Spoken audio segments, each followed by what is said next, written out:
वो तो trial courts में उनका मामला चलेगा ही, पर जो क्वांटम ऑफ पनिशमेंट दिया गया है और जो कन्विक्शन हुआ है उस पर बहुत गहरा सवाल कि सुप्रीम कोर्ट ने उठाया है और उसको स्टे किया है। That sends a very strong message कि आप लोग जजमेंट जो कर रहे हैं, जजमेंट किस आधार पे कर रहे हैं, किस आधार पे आप पनिशमेंट डिसाइड कर रहे हैं। तो उसका संज्ञान लेते हुए अब डिस्ट्रिक्ट कोर्ट्स और कोर्ट्स क्या करते हैं और सूरत कोर्ट क्या करता है, वो निर्णय अब उनके अंतर्गत आएगा। तो कोई भी यहाँ पे ये नहीं क्लेम कर रहा है कि सारे केसेस हट गए हैं, केस चलता रहेगा। पर सुप्रीम कोर्ट ने जो संज्ञान लिया है कि पनिशमेंट एंड द जजमेंट, उसमें कहीं ना कहीं विरोधाभास है। अब फडणवीस जी खुद ऐसी बयानबाजी करते रहते हैं। प्रधानमंत्री नरेंद्र मोदी जी को भी यही ज्ञान उनको देना चाहिए फडणवीस जी को, जब जर्सी काओ, इटालियन जर्सी काओ जैसे शब्दों का इस्तेमाल करते हैं, 50 करोड़ की गर्लफ्रेंड का इस्तेमाल करते हैं, वो ऐसी ऐसी भाषा का इस्तेमाल करते हैं, गुंडागर्दी, ये वो, विपक्ष को क्या, विपक्ष की अलायंस को आप टेररिज्म से लिंक करते हैं। मैं उम्मीद करती हूं जो उन्होंने कहा है और जो सुप्रीम कोर्ट ने राहुल गांधी जी को लेकर टिप्पणी की है, वो खुद अपने जीवन में प्रधानमंत्री भी अपनाएंगे। कांग्रेस गीदड़ भी होते हैं, आपके शामिल होने को लेकर ये टिप्पणी कर रहे हैं, वो आपको गीदड़ से तुलना कर रहे हैं।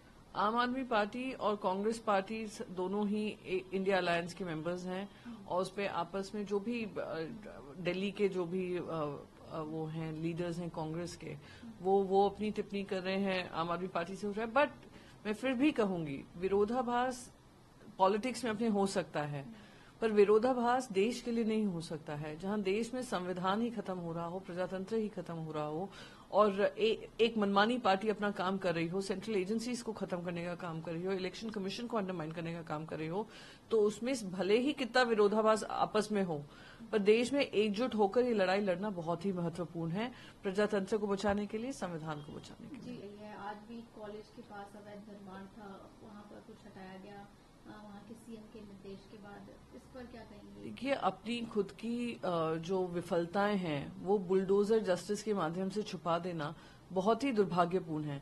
सबसे पहले अगर अवैध वहां पे दुकानें थीं, अवैध घर थे, तो इतने दिनों से कार्रवाई क्यों नहीं हुई? पहले तो। दूसरा, आपका खुद का इंटेलिजेंस फेलियर दिखा रहा है। होम मिनिस्टर कह रहे हैं मेरे पास कोई ऐसा इंटेलिजेंस ही नहीं है। इतने वीडियो सोशल मीडिया पे वायरल हो रहे थे दोनों तरफ के, क्या आप उन सबका संज्ञान नहीं लिया?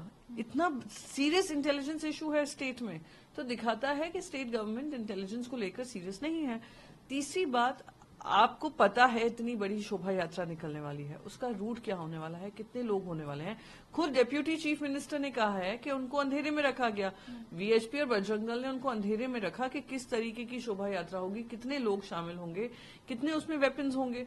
तो ये जो पूरा माहौल बनाया गया है दोनों तरफ से भी, और खास करके जो वो लोग हैं जिन्होंने लोगों को मारा है और इसको एक कम्युनल एंगल से देखा है, उन पे सख्त से सख्त कार्रवाई हो।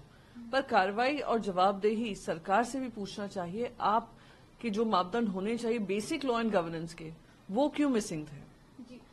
दुर्भाग्यपूर्ण है जिस तरीके से अब तो 100 दिन लगातार हो गए हैं, ये घटनाएं खत्म ही नहीं हो रही हैं, रुकने का नाम नहीं ले रही हैं, फिर से ये 3 मौतें हुई हैं।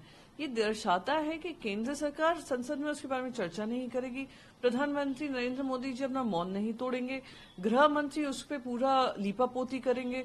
तो हम चाह रहे हैं कि व्यापक चर्चा हो, देश की जनता को पता होना चाहिए कि क्यों ऐसा है कि अब तक गृह मंत्री स्थिति को नियंत्रण में नहीं ला पा रहे हैं, क्यों प्रधानमंत्री नरेंद्र मोदी जी अपनी चुप्पी तोड़कर मुख्यमंत्री से सवाल नहीं पूछ रहे हैं। इतना विफल मुख्यमंत्री हैं फिर भी उनको जगह पे बनाए रखा है। आपकी मजबूरी क्या है कि मणिपुर में इस तरीके की माहौल बनाकर रखा है जहां वहां के लोग भी अब अपने मुख्यमंत्री पे विश्वास नहीं रखते हैं, इस वजह से महिलाओं को सुप्रीम कोर्ट जाना पड़ता है। दुर्भाग्यपूर्ण स्थिति है और जो लीपापोती चल रही है वो उससे भी ज्यादा शर्मनाक है।